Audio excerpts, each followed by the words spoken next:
Hi friends, this is Ravi Vide. ఈ వీడియోలో నేను ఇంగ్లీష్ వైద్యానికి రవి విడే వైద్యానికి మధ్య ఉండే ఒక డిఫరెన్స్ని ఎగ్జాంపుల్తో సహా ఎక్స్ప్లెయిన్ చేస్తాను. ఇది మీరు డెఫినెట్లీ తెలుసుకోవాలి. చాలా ఇంట్రెస్టింగ్ వీడియో. చివరి దాకా ఈ వీడియోని చూడండి. అండ్ నచ్చితే లైక్ చేయండి, వీలుంటే షేర్ చేయండి. ఇది నా కొత్త ఛానల్. మీకు తెలుసు, నా పాత ఛానల్ హ్యాక్ అయింది.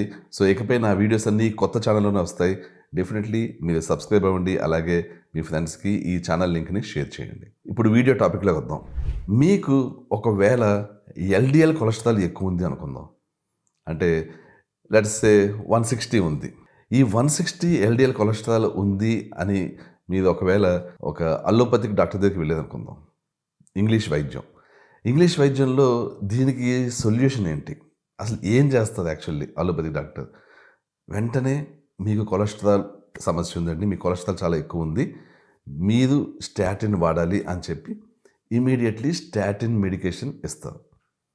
ఇంకా వేరే ఏమీ చూడరు. ఇంకా ఆ వ్యక్తికి ఇంకా వేరేవి ఎలా ఉన్నాయి, ఎల్డిఎల్ కొలెస్ట్రాల్ ఎందుకు ఎక్కువ ఉంది, ఇలాంటి ఇన్వెస్టిగేషన్స్ ఏమి ఉండవు. మీకు ఎల్డిఎల్ కొలెస్ట్రాల్ 160 ఉందా అంటే మీకు అక్కడ లిమిట్లో 100 అంత ఉండాలి, కాబట్టి అంతకంటే ఎక్కువ ఉంది కాబట్టి మీరు స్టాటిన్ తీసుకోవాలి అంతే. పేషెంట్ ఆబ్వియస్లీ ఏం చేస్తారు? డాక్టర్ గారు చెప్పేది కాబట్టి కొలెస్ట్రాల్ నాకు ఎక్కువ ఉంది, ఎందుకని డాక్టర్ గారు చెప్తున్నారు 160 ఉంది కొలెస్ట్రాల్ అని, సో స్టాటిన్ తీసుకోవడం స్టార్ట్ చేస్తారు. స్టాటిన్ తీసుకుంటే లాంగ్ టర్మ్ సైడ్ ఎఫెక్ట్స్ ఉంటాయా? ఆబ్వియస్లీ ఉంటాయి. ప్రతి ఒక్కరికే ఉంటాయి. స్టాటిన్స్ అనేవి సైడ్ ఎఫెక్ట్స్ లేని మెడికేషన్ కాదు. ఎలాంటి సైడ్ ఎఫెక్ట్స్ ఉంటాయి? మజిల్ లాస్ అయిపోతుంటుంది, మజిల్ వీక్ అయిపోతుంటుంది.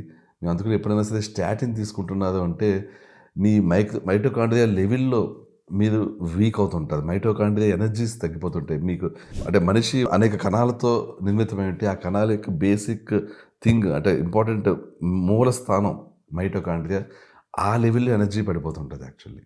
అందుకనే యుబిక్వినాల్ లాంటి సప్లిమెంట్ని డెఫినెట్లీ తీసుకోవాలి అని అంటుంటాం ఒకవేళ మీరు స్టాటిన్ తీసుకుంటూ ఉంటే. అదొకటి. ఇదొకటే కాదు, స్టాటిన్ లాంగ్ టర్మ్లో తీసుకుంటే అది టైప్ 2 డయాబెటీస్ వచ్చేలా చేస్తుంది ఉన్న వాళ్ళకి, దాన్ని ఇంటెన్సిటీ పెంచుతుంది. ఇంకా నరాల బలహీనత వస్తుంటుంది, ఇంకా అనేక సమస్యలు వస్తుంటాయి స్టాటిన్స్ లాంగ్ టర్మ్ వాడడం వల్ల. హార్మోన్స్ తగ్గిపోతుంటాయి. మీ హార్మోన్స్ ఆడవాళ్ళలో ఈస్ట్రోజన్ అయితేనేంటి, ప్రొజెస్టరాన్ అయితేనేంటి, మగవాళ్ళలో టెస్టోస్టెరాన్ అయితేనేంటి, ఇవన్నీ కూడా తగ్గిపోతూ ఉంటాయి. ఎందుకు తగ్గిపోతాయి? ఎల్డిఎల్ కొలెస్ట్రాల్ నుంచే హార్మోన్స్ తయారవుతుంటాయి, ఎస్పెషల్లీ సెక్స్ హార్మోన్స్. ఎల్డిఎల్నే మీరు తగ్గించేస్తుంటే ఇంకా సెక్స్ హార్మోన్స్ ఎలా తయారవుతాయి? సో ఇలాగా చెప్పాలంటే స్టాటిన్స్ మీరు ఎప్పుడైతే తీసుకోవడం స్టార్ట్ చేస్తారో మీరు ముసలితనాన్ని ఆహ్వానిస్తున్నట్లు లెక్క. మీరు అక్కడి నుంచి త్వరగా ముసలితనం తెచ్చుకుంటూ ఉంటుంది, ఏజింగ్ అయిపోతూ ఉంటుంది. అది స్టాటిన్స్ తీసుకుంటే జరిగేది. మరి ఇన్ని అనర్థాలకి దారితీసే స్టాటిన్స్ని, ఇన్ని సైడ్ ఎఫెక్ట్స్ ఇచ్చే స్టాటిన్స్ని ఎందుకు డాక్టర్స్ ఇస్తారు? డాక్టర్స్ని అడిగితే వాళ్ళు చెప్పేది ఒకటే, ప్రాణం ముఖ్యం. స్టాటిన్స్ అనేవి టెస్టెడ్, దీని మీద పరిశోధనలు జరిగినాయి. ఎల్డిఎల్ కొలెస్ట్రాల్ ఉంటే స్టాటిన్ ఇస్తే వాళ్ళకి హార్ట్ అటాక్ రాకుండా కాపాడుతున్నాం. హార్ట్ అటాక్ రాకుండా ఉండడం అనేది ఇంపార్టెంట్. ఇందులో ఎంతవరకు నిజం ఉంది? ఇది పచ్చి అబద్ధం. మీకు చెప్తాను చూడండి.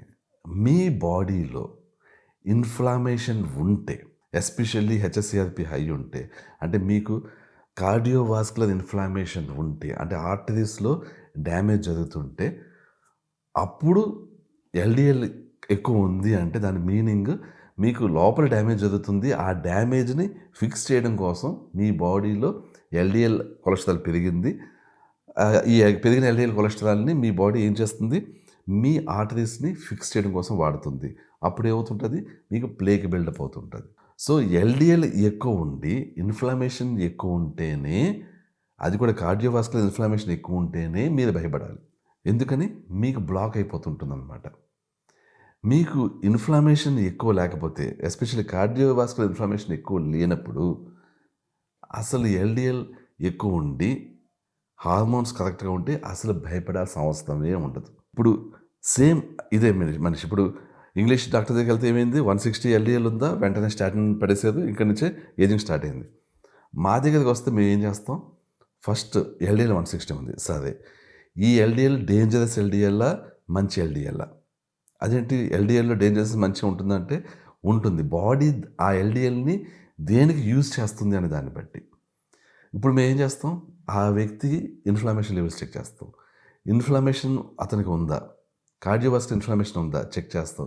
చెక్ చేస్తే ఉంది అంటే డెఫినెట్లీ ఇప్పుడు ఎల్‌డిఎల్ అనేది బ్యాడ్ ఎల్‌డిఎల్ కింద లెక్క. బ్యాడ్ కొలెస్ట్రాల్ కింద లెక్క. ఎందుకని? ఈ ఎల్‌డిఎల్‌ని మన బాడీ కార్డియోవాస్కులర్ ఇష్యూస్‌ని ఫిక్స్ చేయడం కోసం వాడుతుంది. అంటే బ్లాక్‌లు అయిపోతున్నాయి మన బాడీలో, మన ఆర్టరీస్‌లో. అప్పుడు మేమేం చేస్తాం? అప్పుడు కూడా మేము స్టాటిన్స్ ఇవ్వం. సింపుల్‌గా ఏం చేస్తామంటే డైట్ ద్వారా అండ్ కొన్ని సప్లిమెంట్స్ ద్వారా ఈ కార్డియోవాస్కులర్ ఇన్‌ఫ్లమేషన్‌ని ఆపేస్తాం. ఆపేస్తే ఏమవుతుంది? వితిన్ ఫ్యూ డేస్‌లో ఆగిపోతుంది ఇన్‌ఫ్లమేషన్ ఇది. వితిన్ ఫ్యూ డేస్‌లో మీకు బ్లాకులు ఏర్పడడం అనేది ఆగిపోతుంది. సో, ఆపేసి ఇంకొక నెక్స్ట్ పని కూడా చేస్తాం. అదేంటి?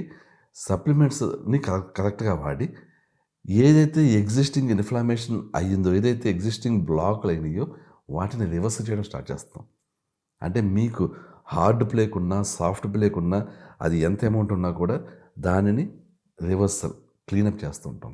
ఈ క్లీనప్ అనేది అసలు ఇంగ్లీష్ వైద్యంలో లేనే లేదు. ఏ ఇంగ్లీష్ డాక్టర్‌నన్నా, ఏ ఇంగ్లీష్ వైద్యం ప్రాక్టీస్ చేసే డాక్టర్‌నన్నా, ఏ అలోపతి డాక్టర్‌నన్నా మీరు అడగండి. మీ ఆర్టరీస్‌లో బ్లాకులుంటే వాటిని రివర్స్ చేయగలమా అంటే స్టంట్స్ ఎయ్యాలి, బైపాస్ చేయాలి అంటారు తప్పించి ఎవరు కూడా దీన్ని రివర్స్ చేయగలమని ఒప్పుకోరు. ఎంత దారుణం అంటే వాళ్ళ మైండ్స్ ఎంత నేరో మైండెడ్ అంటే ఇది సాధ్యం, వేరే వాళ్ళు సాధ్యం చేస్తున్నారు దీన్ని, వేరే వాళ్ళు తగ్గిస్తున్నారంటే అలా ఎవరైనా తగ్గిస్తున్నారంటే వాళ్ళు మోసగాళ్ళు అని అనుకుంటూ ఉంటారు. అసలు కనీసం అది ఏ విధంగా తగ్గిస్తున్నారు? అసలు ఏది వాడి తగ్గిస్తున్నారు? దాని వెనకాల సైన్స్ ఏంటి? ఇలాంటివి తెలుసుకోవాలన్న కనీస జిజ్ఞాస కూడా ఉండదు వీళ్ళల్లో. మా ఎంబీబీఎస్ బుక్స్‌లో ఇది లేదు కాబట్టి అంతే. ఇంకా వేరేది పాసిబిలిటీ ఉంటుందన్న కనీస అవగాహన కూడా వాళ్ళు తెచ్చుకోవడానికి ట్రై చేయరు. అది. బట్ ఇది సాధ్యం. సో, మేమేం చేస్తాం? ఎల్‌డిఎల్ ఎక్కువ ఉంటే అది ఇన్‌ఫ్లమేషన్ లెవెల్స్ చెక్ చేసి అది కార్డియోవాస్కులర్ ఇన్‌ఫ్లమేషన్ అయితే అప్పుడు అది బ్యాడ్ కొలెస్ట్రాల్ కింద లెక్క. బట్ స్టిల్ దాన్ని మేము బ్యాడ్ కింద కన్సిడర్ చేయం. దాన్ని ఏం చేస్తాము? అలా పెరగకుండా ఏం చేస్తామంటే అసలు ఫస్ట్ ఇన్‌ఫ్లమేషన్‌ని తగ్గించేస్తాం. అప్పుడు ఈ ఎల్‌డిఎల్ దేనికి పనిచేస్తుంది? కార్డియోవాస్కులర్ సిస్టమ్‌ని రిపేర్ చేయడం కోసం కాకుండా మీ బాడీలో హార్మోన్స్‌ని పెంచడానికి పనిచేస్తుంది. సేమ్ అదే పేషెంట్ మా దగ్గర వచ్చినప్పుడు 160 ఎల్‌డిఎల్ ఉంది. అప్పుడు ఒకవేళ ఇన్‌ఫ్లమేషన్ లేదనుకుందాం. అతని హార్మోన్స్‌ని చెక్ చేస్తాం. అతని టెస్టోస్టెరాన్ 600, 550 అలా ఉందా? No problem. ఇప్పుడు బేసికల్‌గా ఈ ఎల్‌డిఎల్ 160 ఉన్న ఎల్‌డిఎల్ ఏం చేస్తుంది? మీకు సరైన లెవెల్‌లో టెస్టోస్టెరాన్ ఉంచడం కోసం ప్రయత్నిస్తుంది. అంటే ఆ వ్యక్తి ఏజ్ 45 అనుకుందాం. సో, ఎల్‌డిఎల్ 150, 160 ఉందనుకుందాం. అప్పుడు టెస్టోస్టెరాన్ కరెక్ట్‌గా ఉంది అంటే అసలు టెస్టోస్టెరాన్ కరెక్ట్‌గా ఉంది, కార్డియోవాస్కులర్ ఇన్‌ఫ్లమేషన్ లేదు. దాని మీనింగ్ ఏంటి? ఈ ఎల్‌డిఎల్ సెక్స్ హార్మోన్స్‌ని జనరేట్ చేయడానికి పనిచేస్తుంది. అంటే ఈ ఎల్‌డిఎల్ మంచి ఎల్‌డిఎల్. ఇది 160 ఉండడం అనేది కరెక్ట్ అమౌంట్. అది. ఇలాంటి టైంలో మనం ఎల్‌డిఎల్‌ని తగ్గించాలా స్టార్ట్ నుంచి? అస్సలు తగ్గించకూడదు.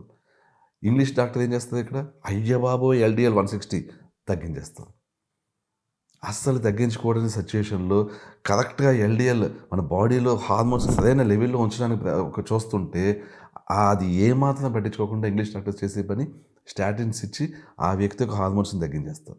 ఆ రోజు నుంచి ఆ వ్యక్తి హార్మోన్స్ తగ్గిపోవడం అంటే నథింగ్ బట్ ముసలోడు అయిపోవడం. సో, ఇది ఇంగ్లీష్ వైద్యానికి మా వైద్యానికి డిఫరెన్స్. మేము ఎప్పుడూ కూడా ఏదన్నా పారామీటర్ ఇంగ్లీష్ వైద్యంలో వాళ్ళు డిఫైన్ చేసిన దాన్ని మేము పట్టించుకోము. అసలు అది బాడీలో చేస్తున్న పనేంటి? ఎందుకు అది ఆ నెంబర్ ఉంది? రూట్ కాజ్ ఏంటి? దాన్ని ఫైండ్ ఔట్ చేసి అది చేస్తున్న పని మంచిది కాదా? అది ఉన్న అమౌంట్ కరెక్ట్ కాదా? అన్నిటినీ అనలైజ్ చేసి దాన్ని బట్టి ట్రీట్మెంట్ ఇస్తాం. అదే ఇంగ్లీష్ వైద్యంలో సింపుల్ ట్రీట్మెంట్ స్టాటిన్. అది. ఇది జస్ట్ ఒక ఎగ్జాంపుల్ మాత్రమే. ఇలాంటి ఎగ్జాంపుల్స్ చాలా ఇవ్వగలను. మీకు ఇంట్రెస్ట్ ఉందంటే చెప్పండి. ఇలాంటి ఎగ్జాంపుల్స్ తోటి ఇంగ్లీష్ వైద్యానికి, నా వైద్యానికి మధ్య కొన్ని డిఫరెన్సెస్ నేను మీకు ఫ్యూచర్లో ఇంకా ఎక్స్‌ప్లెయిన్ చేస్తూ ఉంటాను. Thank you so much. I will catch you soon. By.